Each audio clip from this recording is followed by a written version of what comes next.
आदाब, प्रणाम। Idea generating studio की सीरीज साहित्य के पन्नों से, इसमें आपका दिली इस्तकबाल है, आपका हार्दिक स्वागत है।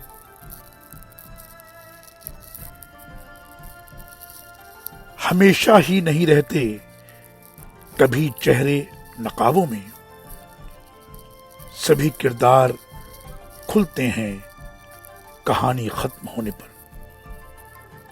जी हां, इस मशहूर शेर के शायर हैं मीर तकी मीर। आज का ये एपिसोड इस महान अजीम शायर को समर्पित है।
अब करके फरामोश तो नाशाद करोगे,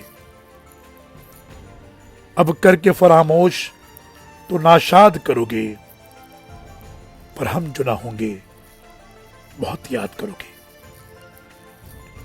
आइडिया जनरेटिंग स्टूडियो इस महान शायर कवि को दिल की गहराइयों से खराज अकीदत पेश करता है।